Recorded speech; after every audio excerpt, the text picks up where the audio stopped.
Here I have TECLAST P20HD, and today I'm going to show you how to enable SwiftKey autocorrection feature on this device. So firstly, you have to open settings, then you have to go to the system section, languages and input, virtual keyboard, Gboard,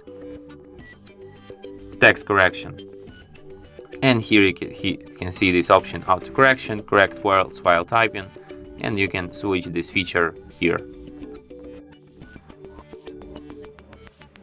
And that's it. Thanks for watching. If you find this tutorial useful, don't forget to hit that like button and subscribe to our channel.